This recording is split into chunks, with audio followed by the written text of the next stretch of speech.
Arun sir, इन्होंने बहुत अच्छी जगह छोड़ा है जो भय की बात करते हैं। भय तो सम्राट चौधरी में भी, और दिल्ली तो है ही, दिल्ली सबसे ज्यादा भयभीत है, दिल्ली भयभीत है, इसलिए सब कुछ हो रहा है। बिहार की हमने जो बात की, लेकिन मैं दूसरी और चीजें करूंगा। मैंने जो बुलडोज करने की बात कही है, देखिए बुलडोज करना तो इस सरकार की संस्कृति, इस सरकार की आदत में शुमार रहा, शुरू से रहा।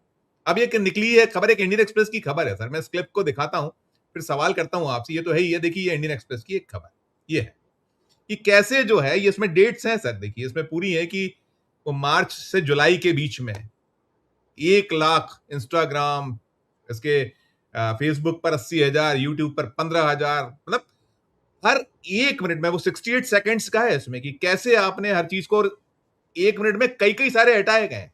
ये जो कि ये इसमें, और ये पूरा वो आंदोलन जो रहा है, जैन जी का आंदोलन रहा, और उसने जिस तरीके से एक सरकार की बिल्कुल पूरी तरीके से चूलें हिलाई हुई हैं, हिलाई हुई हैं। तो ये सब चीजें, ये रेपरकेशंस हैं, ये मोदी जी की जो बुलडोजिंग वाला जो है, वो निकलता है। वो कहते जरूर है कि नहीं, और क्या कह रहे थे जो मोहन भागवत जी की, नहीं वो उनको राजद्रोही ना कहिए, वो तो हमारी बच्चे हैं। लेकिन ये है सच्चाई, ये है कि कैसे तो भी आप खत्म करें, दबाएं। तो ये जो मसला है अरुण सर, आपने बिहार भी देखा और ये भी देखा, और इसके साथ साथ ये जो मैं शर्म की बात कर रहा था, शर्म की बात ये है कि ये जो हलफनामे के कुछ ये वो हैं, देखिए ये क्लिप्स हैं, वो कह रहे हैं, वो दिल्ली वाला जो जंतर मंतर, सादे कपड़ों में तैनात पुलिस कर्मियों को स्पॉटर्स कहा जाता है। ये भीड़ को कंट्रोल करने के लिए जनता दल में मौजूद थे, और ये जो प्रदर्शनकारी को भी इसलिए शामिल हुए ताकि असामाजिक तत्वों की नजर से बच सके और उन्हें पहचान सके, और साथ ही जरूरतमंद लोगों की तुरंत मदद कर सके। सच्चाई क्या थी? और वो तो कह रहे हैं कि कुछ हुआ ही नहीं, हमने बर्बरता, और 30,000 पे 5,000 लोग थे। सब पर आपकी अपनी एक टिप्पणी। सबसे पहले तो धनंजय भाई ने जहां बात खत्म की, जहां धनंजय भाई ने बात खत्म की कि पीछे लौटने का रास्ता नहीं है, तो मैं ये कहता हूं कि नरेंद्र मोदी की पहली जो रणनीति जिंदगी में, राजनीति में रही कि जिस सीढ़ी पर वो चढ़े उस सीढ़ी को तोड़ा।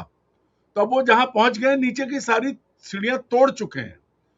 तो अब जब सीढ़ियां नहीं है, उसके बाद क्या होगा तो आप अंदाजा लगा लीजिए। ऊपर से नीचे बहुत तेज गति से आना है, गिरना तय है। तो अब शुरुआत बिहार से हो रही है। मतलब अब ये अपने यहाँ बहुत अशिष्ट कहावत है ना, थूक के चाटना, ये तो कुछ और कर रहे हैं, उसकी चरम सीमा पर पहुंच गए हैं। पहली चीज तो ये है कि इनके पास अब वापसी का रास्ता इनका नहीं है। और जो आपने सवाल उठाया कि दिल्ली पुलिस पर पहले बात कर लें, जी। तो दिल्ली पुलिस क्या कह रही है? दिल्ली पुलिस को ये सबक कहां से मिला? दिल्ली पुलिस को ये संदेश किसने दिया कि जो चीज दुनिया ने देखी, पूरे ब्रह्मांड ने देखी, वो दिल्ली पुलिस ने नहीं देखी। क्यों? क्योंकि उसको देखने के लिए भारत के मुख्य न्यायाधीश के पास समय नहीं था। जब सुप्रीम कोर्ट में ये मामला गया था, तब मुख्य न्यायाधीश सूर्यकांत जी ने ये कहा था कि उनके पास समय नहीं है वीडियो देखने का, नहीं देखा। और अगर आप देखें तो पूरे आंदोलन की जड़ वो एक शब्द है जिसका नाम है कॉकरोच। और कॉकरोच कौन लाया? भारत के मुख्य न्यायाधीश लाए। तो जब पुलिस को ये मालूम है, दिल्ली पुलिस को, कि जो ऊपर बैठे हैं जिन्हें सुनना है उन्हें मालूम है, उन्होंने देखना ही नहीं है, तो पहले से कह दो। अब कौन कहेगा कि लाओ ऐसा नहीं, सबूत है, हम दिखाते हैं। अगर आप कहेंगे भी तो देखने को तैयार नहीं होंगे। मूल बात क्या, पूरी व्यवस्था देखिए। सबसे पहले सरकार ने आंखें मूंदी, बंद कर ली, कुंभकर्णी निद्रा में गए, संसद में हंगामा होता रहा, दुनिया भर की चीजें चली। जैसा कि आपने अपनी भूमिका में कहा, सवाल हाँ या ना का था। वो कहते आपने ऑर्डर दिया, हाँ या ना? आपने नहीं दिया, हाँ या ना? यही कहना था। उस पर 20 दिन कोई शब्द नहीं। आखिर दिन आए और मैं बहस को तैयार हूं, मैं चर्चा का उत्तर। इसमें चर्चा क्या थी? एक सवाल था कि क्या आप गृह मंत्री हो, दिल्ली पुलिस आपके अधीन है, क्या आपने पैलेट गन चलाने, कीले ठुकी लाठियां इस्तेमाल करने और जिस तरह से बर्बरता की गई उसका आदेश दिया? लेकिन वो जवाब नहीं है। क्यों? क्योंकि भाई गृह मंत्री महोदय के कक्ष में, रविंद्र भाई ने ही बताई थी बात कि जिस वक्त ये सब हो रहा था, संसद में उनके कक्ष में बैठे हुए थे दिल्ली के पुलिस कमिश्नर और भारत के गृह सचिव, और प्रधानमंत्री उसी वक्त डर के भागे थे अपना काफिला लेके। तो ये जो चीज है, उसके बाद दिल्ली पुलिस को, और उसने तो कहो अभी इनको स्पॉटर्स बता दिया, वो ये कहते हैं कि हमारे तो खिलाड़ी थे, ये कुछ भी कह देते और मानना पड़ता। क्यों? क्योंकि आपके पास जिन्हें ये बताया गया है वो देखने को तैयार नहीं है। तो सबसे दुर्भाग्यपूर्ण चीज ये है संजीव जी कि इस देश की न्याय व्यवस्था, हमारी न्याय की देवी आंख बांध कर न्याय करती है, क्योंकि तथ्य सुने जाते हैं। तो हमारा मुख्य न्यायाधीश जो है वो पट्टी कहीं अपने ऊपर पहन ली उन्होंने, न देखा न सुना। मतलब गांधी जी के 3 बंदर याद आते हैं कि अच्छी चीज नहीं देखेंगे, अच्छी चीज सुनेंगे नहीं। अच्छी चीज कहने की बात होती तो कॉकरोच आता ही क्यों? और गृह मंत्री तो उनसे आगे निकले हैं, इतनी बड़ी बड़ी बातें करते हैं, कमर ठोकते हैं संसद में, ऐसे करते हैं जैसे कि चौराहे पे चौपाटी पे भाषण दे रहे हो। अब क्या शब्द इस्तेमाल करें उसके लिए जो उनकी पृष्ठभूमि है। हमने वो दौर भी देखा, हम सीबीआई कवर करते थे जब पेश होने आते थे लोधी स्टेट में सीबीआई के दफ्तर में, तब के वो झुके हुए कंधे। दुर्भाग्य से वो फोन उस वक्त था नया नया कैमरे वाला, उसमें वो तस्वीर कुछ खींची थी हम लोगों ने, लेकिन वो बचा नहीं पाए, नहीं तो ऐतिहासिक तस्वीरें थी वो। तो कुल मिला के ये है कि पूरी व्यवस्था जहां से शुरुआत हुई बिहार में, जो धनंजय भाई ने बताया, वो डर आगे आगे चल रहा है। भरत तिवारी का बहुत बहुत बहुत मुद्दे की बात कही कि देखिए बिहार वो सूबा है जहां से अगर वो निकला तो फिर लंका बचेगी नहीं। बहुत इंपॉर्टेंट। संजीव जी, धनंजय भाई ने बहुत साफ साफ बात कही है। भरत तिवारी का एनकाउंटर हुआ, सबने देखा, और जैसे ही बांकीपुर का चुनाव आया वैसे ही सम्राट चौधरी, बकौल प्रशांत किशोर पांडे, 7 हत्या का आरोपी, अनपढ़ गवार, ये सब वो कहते हैं, मैं नहीं कहता हूं। वो आदमी एकदम जो नरेंद्र मोदी से भी ज्यादा अपने आप को हठी और वो बता रहा था, वो दौड़ के पहुंचा, उसने वो अफसर भी हटाए, जांच के भी आदेश दिए, सारी चीजें की। लेकिन वही बात है कि बिहार का जनमानस जो चाहता है वो फिर वो कर लेता है, सबक सिखा दिया। लेकिन जब दिल्ली की बात आप कह रहे हैं, दिल्ली में क्या है, दुनिया ने जो चीज देखी वो देश के प्रधानमंत्री ने नहीं देखी। उन्होंने सिर्फ उन गालियों का वजन तौला जो उन्हें मिली। अब अगर स्पॉटर्स से सिविल ड्रेस में लाठी लेके घूमने वाले और मारपीट करने वाले, तो मैं दावे के साथ कहता हूं कि नरेंद्र मोदी को गाली देने वाले जैन जी नहीं थे, वो आरएसएस जी थे, एबीवीपी जी थे। कराओ पहचान, लाओ सामने, बताओ फिर ये चीज, इसका इसका क्या जवाब दो आके आप।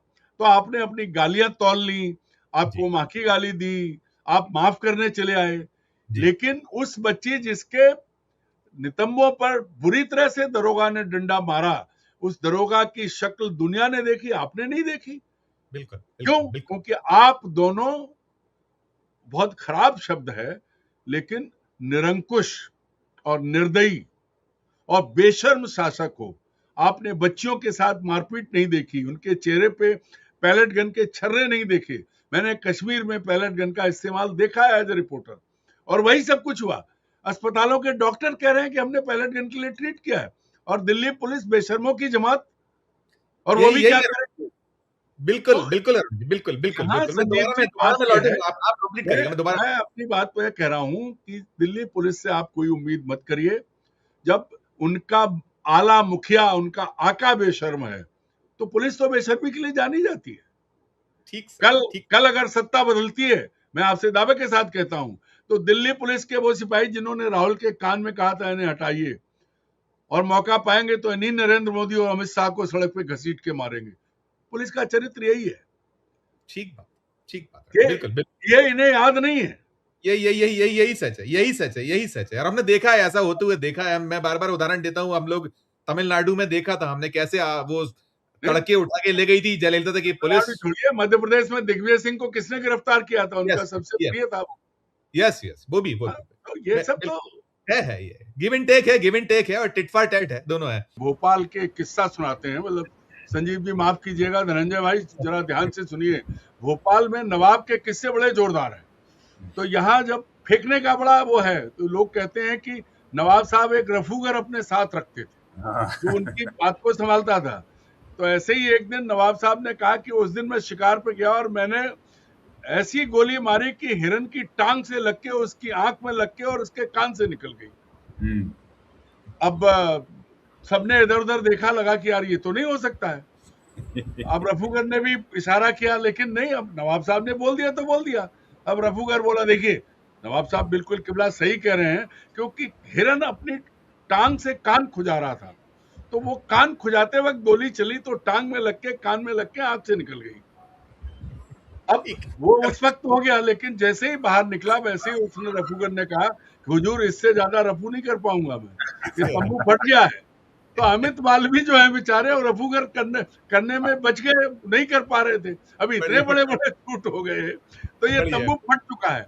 और इसीलिए अमित मालवी हटाए गए हैं, क्योंकि अब वो कौन बताए कि कान, टांग और आंख सब चीजें एक साथ ले आए। अब भाई मिल गया। मोदी जी ने खुद करके देखा, उस वीडियो को आप सबने देखा है, क्या स्थिति बनी है। और दूसरी जो गंभीर बात है, ये आंदोलन, ये जैन जी जो आई है, ये इंस्टाग्राम वाले हैं। अमित मालवी जो है 2 रुपए के अंकल वाले थे, उनके अंकल ग्रुप चलते थे। हाँ, तो इंस्टाग्राम वालों ने आके जैन जी, जैन अल्फा ने ऐसा मारा है कि मोदी जी खुद चारों खाने चित्त गिरे हुए हैं। माता जी की याद आ गई, कहते ना, ऐसी पटकनी मारी कि अम्मा याद आ गई, तो मोदी जी को खुद अम्मा याद आ गई, जी अरुण फौरन जी, जी अपनी माँ को गाली दी। अरुण जी बिल्कुल। अरुण जी, मैं आप ही से एक सवाल, अब मैं हाँ, आप ही अब रविंद्र जी मैं आगे बढ़ाइए, सॉरी हमने नहीं, आपके बीच में। नहीं, मैं आपसे एक सवाल कर लेता हूँ, लगे लगे कर लेता हूँ। देखिए अरुण जी, ये सवाल मेरा ही है। देखिए, आपने उत्तर प्रदेश बहुत लंबे वक्त तक आप रहे हैं, आप नवभारत टाइम्स को आपने वहां लीड किया है, सारा कुछ आपके पास इतिहास भूगोल सब कुछ है।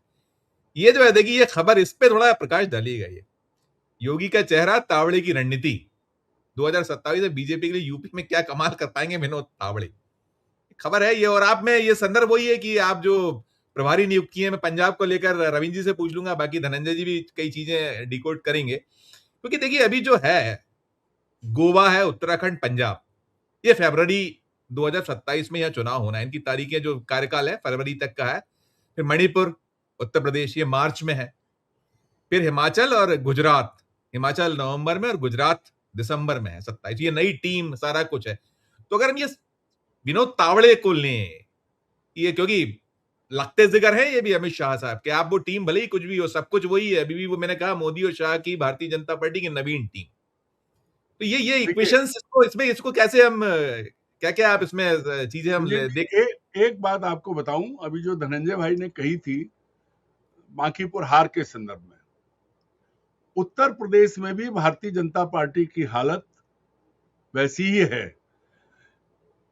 केशव मौर्य, वो पिछड़े वर्ग से आते हैं, और उनको चेक और मैट के उसमें रखा जाता है, मतलब अमित शाह उनका इस्तेमाल योगी के खिलाफ करते हैं, ये सब जानते हैं। और हारने के बाद भी उन्हें उप मुख्यमंत्री बनाया गया। इसके बाद जो है, ब्राह्मण नेताओं का देख लीजिए आप, जहां से योगी आते हैं वहां से एक बड़े ब्राह्मण नेता हुए, उनका नाम था हरिशंकर तिवारी। वो उत्तर प्रदेश सरकार में मंत्री भी रहे थे, वो बहुत बड़े बाहुबली थे। शिव प्रताप शुक्ल अभी गवर्नर हैं, वो उसी इलाके के नेता हैं। हरिशंकर तिवारी और योगी आदित्यनाथ की कभी नहीं पटी, मतलब वो उनका नाम भूला उस जगह का, और इसके इनके बीच में सीधा संघर्ष होता था, क्योंकि ब्राह्मण और राजपूत की लड़ाई गोरखपुर और उस इलाके में बरसों तक चली है। हजारों मर्डर हुए, सैकड़ों नहीं हजारों, छोटे से लेके बड़े तक, सांसद तक मारे गए हैं। वहां पर जब है, शिव प्रताप शुक्ल ने, भाजपा के गवर्नर है, भाजपा के केंद्र में मंत्री रहे हैं, उन्होंने हरिशंकर तिवारी के योगदान को याद किया और ट्वीट किया उसको लेकर। और ये मैं इसलिए बता रहा हूं कि उसी जिले में एक ब्राह्मण को, जैसे भरत तिवारी के मर्डर को लेकर के बिहार में गुस्सा पनपा, वैसे ही वहां जो है एक ब्रह्म भोज में बैठे ब्राह्मण देवता को मार दिया गया, और मारने वाले जो लोग थे, योगी का संरक्षण उन्हें है। तो वहां भी जो लड़ाई है, ब्राह्मण अपने आप को ठगा हुआ महसूस कर रहा है उत्तर प्रदेश में, बनिया अपने आप को ठगा हुआ महसूस कर रहा है। और जिन जातियों पर ये डोरे डाल रहे थे, देखिए अहीर मतलब यादव कम्युनिटी के साथ ये नहीं है। तो पिछले दिनों अखिलेश यादव ने एक सम्मेलन किया था, वो ब्राह्मण सम्मेलन था। क्या किया? उन्होंने एक नारा दिया था, पहले उनका पीडीए था, पिछड़े दलित और अल्पसंख्यक। उस रैली में, उसमें अखिलेश ने कहा पंडित, दलित और अल्पसंख्यक, वो एक नया पीडीए बनाया। और मैं अभी 2 दिन पहले, मतलब 4-5 दिन उत्तर प्रदेश में रहा हूं, पहली बार गांव का वो आदमी जो 5 किलो लेके और सब चीजों से खुश था, वो कहता है रामों को नहीं छोड़ो भैया, उन्हों के घर में चोरी कर ली। ये तो बड़े नौटंकीबाज हैं। मतलब ये चर्चा है कि राम मंदिर में चोरी हुई, ये चर्चा है कि ये उन लोगों को आगे बढ़ा रहे हैं जिनका कोई अस्तित्व तो नहीं है राजनीति में। नौकरशाही और करप्शन मोदी के राज में, योगी के राज में इतना ज्यादा है कि जहां 20 रुपए की घूस लगती थी वहां 2000 रुपए लग रहे हैं। ये सारी चीजें होने के बाद योगी जी की अभी भी, चूंकि कई ज्योतिषियों ने बता दिया कि आप तो प्रधानमंत्री बनने वाले हो, तो उनके कसबल ढीले नहीं हो रहे हैं। जो सम्राट चौधरी एकदम नाचने लगे हैं बिहार में, हर चीज कर दी। उत्तर प्रदेश में न तो योगी की भाषा बदली है और ना उनकी बॉडी लैंग्वेज बदली है। विनोद तावड़े आके वहां क्या कर लेंगे? और कहा तो ये भी जा रहा है कि स्मृति ईरानी जी की वापसी भी जो है उत्तर प्रदेश जिताने के लिए हुई है। तो स्मृति ईरानी और योगी के क्या संबंध थे, हम चारों के अलावा अरबों लोगों ने भारत के देखा है, वो सारे वीडियो हैं। विनोद तावड़े कितने भी हों, इससे पहले एके शर्मा भी तो बैठे उनकी कैबिनेट में। उन एके शर्मा ने नगरीय प्रशासन मंत्री रहते हुए उत्तर प्रदेश में कई शहर तुड़वा के बर्बाद कराए क्योंकि योगी पर आंच आनी थी। तो कांग्रेसीकरण जो मोदी ने किया भाजपा का, कांग्रेस के भीतर जिस तरह से लड़ाइयां होती थी, रविंद्र ने भी देखा है कि कैसे हुड्डा और बंसीलाल और उनके धनंजय भाई बंबई से लेके बिहार तक देख रहे हो आप, और हमने मध्य प्रदेश में देखा है। मूल समस्या अब ये है कि योगी को निपटाएं या खुद निपटें, क्योंकि योगी ने लोकसभा चुनाव में निपटाया। अब तावड़े आ जाएं, ये सोच रहे हो कि योगी को इग्नोर करके हम चुनाव जीत लेंगे। ऐसे तावड़े बहुत आए उत्तर प्रदेश में, तावड़े फावड़े चलते रहते हैं। ये डायलॉग वहीं के एक नेता का है, अरे फावड़े तावड़े बहुत चलते हैं और हम तो एक जोर से यूं मारते हैं तो फावड़े का डंडा हाथ में आ जाता है। ये करके बताया एक नेता ने। किया अभी मैं बात कर रहा था, जब आपका ये थंबनेल देखा तो उनसे मैंने पूछा, उन्हें भैया क्या, अरे बोले यूं खोदेंगे डंडा हाथ में, फावड़ा गया तो तावड़ा गया, कुछ नहीं होने वाला यहाँ। ठीक है। मोदी को सबक सिखाने वाला कौन है? योगी आदित्यनाथ। उत्तर प्रदेश में किसने हरवाया? योगी आदित्यनाथ ने। जी, तो जी, योगी जी। आदित्यनाथ को तावड़े सबक नहीं सिखाएंगे, सबक तो योगी आदित्यनाथ ही सिखाएंगे। और भाजपा में एक और चीज हो गई है, ये भी ध्यान रखना आप, मेरी एक आंख फूटती है, फूट जाए, पर पड़ोसी अंधा होना चाहिए। दोनों फूटना चाहिए, दोनों फूटना पड़ोसी चाहिए। अंधा होना चाहिए। तो योगी और मोदी में ये खेल है, और इस खेल में योगी तो भारी पड़ेंगे ही। तो तावड़े को तो जो होना है वो होगा। और जो बात आपने कही थी ये सोशल मीडिया पे कितना भी अंकुश लगा ले, कितने भी बैन कराते हैं, कितने भी ब्लॉक कराते रहें, अब जो व्हाट्सएप अंकल थे वो 70 साल से ऊपर के हैं, और ये जो जेन अल्फा आया है ये 12 साल से लेके 18 साल का है। इसकी इतनी स्पीड है कि ये कल्पना नहीं कर सकते। तो जिन बूढ़े घोड़ों के भरोसे जिनका जब नेता अमित मालवीय बन गया था, ये उतरे थे मैदान में, उसको ध्वस्त कर दिया है जैन जी ने। तो इनसे तो कुछ नहीं होने वाला।